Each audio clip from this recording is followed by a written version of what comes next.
I just have to start out by saying thank you to Sarah, Chow, and Julie.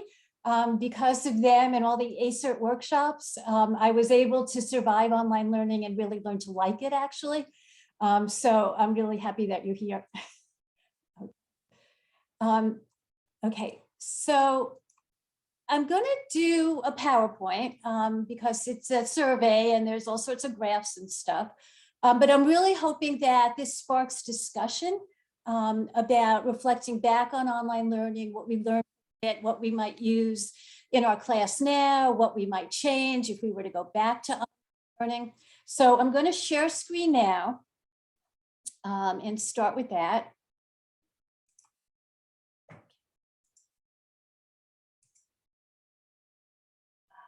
Let me just move.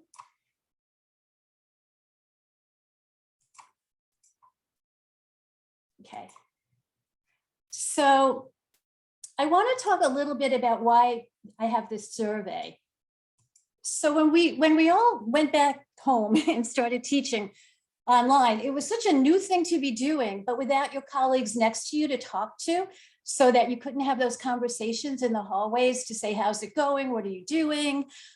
What's working, what's not working. So I got really curious about what my colleagues were experiencing. So I decided to do a survey, and my school backed me up and said, sure, go ahead and do it. Conducted it in the spring of 2021. And I sent it out to 109 instructors, which is the number of instructors that were teaching adjunct and full-time at the social work school, and got responses from 61 who taught 185 courses. So it was a good amount of people that were experiencing online learning for the first time. So various limitations, of course, that the teaching occurred under the strain of the pandemic. It's limited to graduate students and to social work students. Another limitation is me, because I'm basically a qualitative researcher with some survey experience, but I am not an expert in surveys. I relied a lot on some of my colleagues. I also looked at other surveys that were being done across the country and tried to ask questions that I was really curious about. So, okay. So one of the questions that I asked was, what was the most useful tools, all based on Zoom, because everybody was using Zoom. And so as you can see here, screen share came in first, followed by the chat, breakout rooms, polling, and the whiteboard. So I would say that the whiteboard wasn't too popular, but obviously breakout rooms, chat, and screen share was something that people seem to adapt to really quickly and figure out how to use. So then I asked people to rate certain pedagogical tools, and I'm using for this graph those that were rated very well, so that you could see that pre-recorded videos we received a very high rating. And this has to do with pedagogical tools of communicating with students and the learning process. So email to connect with students in that way. Learning modules, which is something I know I learned a lot from ACERT and immediately used when I went online and figured out how to do that. Student group tools were all those things that students can communicate with each other, whether it's a discussion board or wikis or whatever was listed is available to them. And then online quizzes. So these were the ones that came up most frequently. To me, the pre-recorded video one was very interesting because it said something about how people were adapting to the online environment by maybe segmenting a little bit how they were teaching. I know I did my first ever videos of class content. I hadn't done a flipped classroom before. Once we were teaching online, I felt a need to do more, to communicate to my students in different ways, to have them get to know me. I was also one of those faculty that split the class up because I was totally intimidated by 30 people on a Zoom screen. That's the class size we had. So I did 15 and 15 people hour sessions each. So then I felt like I was missing content. So I did pre-recorded videos. And boy, was that ever a learning process, pre-recorded videos. Okay, so that's the tools that people used. Okay, so here I was trying to get to the different dimensions of what happens in a classroom. So I was looking at class engagement and activities. And so that included class participation and discussions. I asked faculty to rate if they were better, same, or worse. I asked about student presentations and small group work. So I think these results I thought were really interesting because student presentations, and this I had been hearing sort of informally from people, student presentations and small group work seem to be really thriving online. I know that in the past, students would often resist small group work in my classes because when are we going to meet? How are we going to do this? Presentations can get monotonous, whether it's on Zoom or in a classroom. But there was something about the Zoom environment or the online environment that students relaxed a bit. I know I had students tell me that the student presentations, that they felt more comfortable doing it. There was something less intimidating. They had what they needed right there and they didn't feel like they were totally focused on, because you don't always realize in Zoom how much people are looking at you. And I think because they were just meeting each other remotely, they really liked the small group work. Because that's the way that they got to meet students. And I know I consciously did breakout rooms in small groups with students, so that, and put them into groups throughout the semester, the same group, so that they could at least have some more connection to each other. So that seemed to bear out in the survey, that those did the best when you think about better, the same 89% for student presentations, and small groups 69%. And I'll show you the better, worse in a minute. So the interesting thing is that class participation and discussions are where you see some differences, right? That 21% said class participation discussions were better, and 33% said they were worse. And if you compare that to student presentations and small group work, you can see that that was the weak spot. So now I'm speculating what that might be. I thought that's up to the teacher a lot, right? That might have to do with, like, in any classroom, whether it be Zoom or in a classroom, some teachers are more engaging than others. Some classes gel more than others. So that could vary from class to class.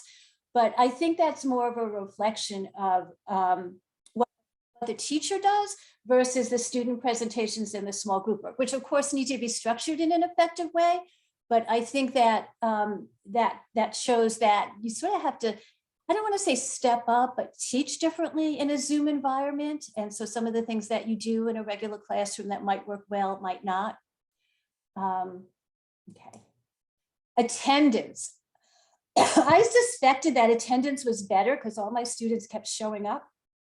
And even during the middle of the semester, when they start to fade a little bit, they were still showing up, and the results were better, 24%, same, 60% worse, 15%. I don't know if other people experienced that with attendance, that it was harder to have an excuse not to come, but attendance was better. I also try to, these are perceptions, so it only goes so far in what we're measuring, because it's a teacher's perception of it. So I asked a whole list of questions about better, same, worse, student comprehension of materials, assignment timeliness, and assignment quality. And as you can see here, it was mostly comparable to in-person learning. That 84% said it was better or the same for student comprehension, better and the same for assignment timeliness, and assignment quality better and the same. So faculty at least felt that students were learning, that it wasn't a lost couple of semesters, and that the quality of work that they were seeing was comparable to the past. So that was also encouraging too, because there was a lot of talk about how the quick switch to online learning just wiped out so much learning for students. And I know our students are only in our school for 2 years. So there are some students who never had in-person classes. And I should add also that in a social work school, we were particularly resistant to the idea of online because we so much care about relationships and students learning how to use sense of self, we call it, and how to interact with people. So there was sort of this, like, how could we do this online? How could we teach those skills? and how can we connect with students? So it was, I think, heartening to see that. And faculty-student relationships. This was another interesting aspect of it. So I asked a series of questions. I'm giving you the highlighted questions: the quality of the relationship and communication outside of class. So here you see 57% the same, 16% better. So nearly 3/4 of the faculty did not substantially affect the quality of their relationships, and in some cases improved it. Although 27%, I think, was a pretty large figure for saying that it was worse, but you also, that's balanced by the 3/4 that found better or the same.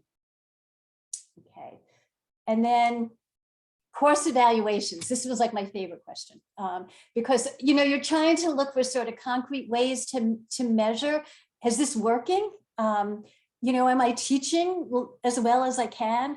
And so I asked faculty to go back and look at their course evaluations, like the one course that they taught the same, and to compare it. And it was the same in 76%, 11% were higher, and 11% were lower, and 13% were higher. So I don't know how empirically valid that is, but it's sort of interesting to see that the course evaluations remain consistent. I think there might have been also periods of grace during this where students and faculty weren't judging each other too harshly, so that could have played into it. All speculative. This question, when we did this, everyone was like, oh my God, this is so much work. And especially in the social work school, I need to be in a classroom. And I was really surprised by this, that 71% of the people that answered the survey said they would be interested in teaching remotely in the future. I thought that was way higher than I thought it would be. So that as much as we were all like overwhelmed and complaining, and this is taking too much time and effort, people were getting into it. And people would actually do it again. Okay, so this is, what was the most effective things you did to enhance learning online? So I tried to divide this up into pedagogical and technology, but it's really hard to say what goes into what category, because some of the pedagogical is obviously aided by technology, and vice versa. But this is what I came up with. And this was the qualitative question. So what I'm here is gathering together some of the results that people wrote in as opposed to the survey. So pedagogically, the thing that people did that was most effective is they did check-ins and other activities to foster connection more because of that greater awareness of the environment we were teaching in, and that use of Padlet. Although Padlet was not used as often as things like discussion boards, but they were used in classes to get people to connect with each other. Splitting class into smaller sections, I mentioned that I did that. Flipped classroom, again, just to be able to do different kinds of activities.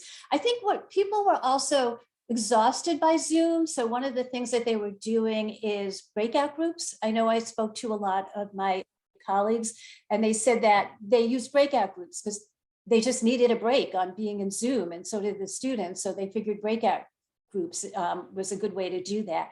So I think that might have led to more flipped classroom, where they then delivered the material in other ways. And then learning modules. So I only learned about learning modules when I started going to ACERT. I did the traditional syllabus. So if you said to me why I started using learning modules, it's because I thought it was so cool to do it that way, and it just fit the way I organized things. But I don't know, how other faculty did them before. Was this a new thing for them? But there was something about learning modules. I think, Sarah, you taught me learning modules. Yeah, I think I remember that. Yeah, okay. And I can't wait, I just need to mention as an aside, I went to an ACERT workshop on how to make your syllabi more engaging, and I'm really excited to try and do that too. And then the technology, the most effective thing was the breakout rooms, requiring cameras to remain on. This showed up a lot in some of the qualitative comments, that faculty found it really frustrating when cameras were off. I know I went back and forth on that. in early on, like when do I turn it on? When do I turn it off? When I went to workshops and did stuff. So I think that's a whole socialization process about that. Polls, the chat function, and recording classes. So recording classes became like one of these bonuses, technology bonuses, that you could record a class and preserve it for students who wanted to look at it again or who weren't in class that day. So I would never have thought of that in a regular classroom. It would be too complicated to do that. But just the idea that that was possible, although I still have some reservations about recording classroom conversations, especially with some kinds of conversations that we may have in our classes. And then I asked, how has online teaching changed how you might teach in person? And again, these are the changes that people are thinking of as they return to in-person. And it's the flipped classroom, the learning modules, more breakout groups, more varied assortment of learning materials. I think one of the things about online teaching, I know it did it for me, was it gave me more of a sense of what's out there. Like once I started using technology in the form of Zoom and everything was on Zoom, it made me start thinking about what I could bring to the class, whether that be videos I found online or other kinds of media things. I consider myself a little out of date with that stuff, and Zoom and online teaching actually, I got Camtasia, I learned how to record videos. I mean, I started doing things I didn't think I ever would be able to do. And I started thinking about how students learn because I was in an online environment. So I remember one of the students in one of the classes I did using Padlet, which was an idea I got from Acer, to do a Padlet on asking them what they liked most, least, what would they change about the class. So one of the things I learned from my students is that the videos, I had resisted sort of short videos, thinking, no, they've got to read some of those longer pieces and immerse themselves in it. And what they told me is that they use the videos as an introduction. And then when they read the articles, it makes more sense. And so that even the order of it was important to them, that they learned to read the video, to watch the videos first. So I started changing the order on my syllabus, my learning modules, to look at the video first, you'll get an overview, then delve deeper into it. So one of the, and so the last thing is technology that they want to now use in person. And they want to incorporate activities similar to Zoom, polling and chats in class. I know when I first started out, I didn't know what to do with the chat. It was hard enough for me to figure out how to control Zoom. And then to also learn the chat. Again, I learned from Acer because, Xiao, I remember you just seamlessly integrating the chat into our discussions. And I figured, okay, I could do that. I could look at the chat and then respond. So now I'm thinking back in an in-person classroom, how do I do that? How do you capture some of those sidebar conversations? Because what I saw noticing, which doesn't happen in an in-person classroom, is that students started encouraging each other. They compliment each other, they cheer each other on. And there was this whole group effort going on in the chat. They were sharing ideas. If you ever sort of wonder as you're teaching and students are whispering to each other and you don't know what they're talking about, right? Well, the chat tells you what they're talking about. And so I loved the conversation that was going on and I liked reading them afterwards. So it's like, how do you integrate that kind of two levels of interaction, the group interaction and the side interactions in an in-person classroom? I found them incredibly distracting in an in-person classroom. Just visually and just what are they talking about? I don't know, in the chats, it just didn't feel as separate. So the question is how you integrate that. Other people talked about integrating asynchronous sessions in lieu of class and other hybrid alternatives. So, after this, and so obviously you can see I enjoyed online learning and I like it. I'm still doing it, although I'll go back next semester to in-person. But I think that ideally that this hybrid model where you do meet people in person and then you go online for certain things and then come back might be one way to do it. I know logistically that might be difficult, but this idea of certain material is asynchronous. it just lends itself to that, to the kind of concentration you need, while other lends itself more to the classroom. So this idea of incorporating it, where certain lessons you might choose to do asynchronous and others not. Again, like I mentioned before, providing videos and online content, but here if students can't attend class. So the idea was you have this repository of materials you can give students who can't attend class. And I think, you know, there's a lot of discussion about, is Zoom here to stay? Will we ever want to Zoom when we don't have to anymore? Or we're just done with it? But I think using Zoom outside of class to facilitate small group projects and Zoom office hours. One of the things that came up in the survey and in just a few conversations I had with my colleagues was the ease with which they could connect with their students outside of class. You know, social work students are in classes 2 days a week and fail the other days. There's like an hour in between lunchtime where they're doing all sorts of things. And it was just so easy to schedule a Zoom meeting with a student and for them to reach out and to find a time. So I think that's something to preserve. And then the other thing, I don't know if this was your experience in class, is about midway through the first semester I was doing online, I realized that all my students had joined a WhatsApp group and they were all communicating with each other. And, you know, I had set up a discussion board about, you know, if you have any questions, put them here. Nobody used it. And I thought, oh, that was such a good idea to have this discussion board, but they weren't using it. And it turns out they were connecting, but they were using the WhatsApp. So I love that they do that. And I think that it's something to encourage. So that's my presentation. I would really like to hear from you as to if any of this resonates with you, if you had different experiences, how you feel about online learning. So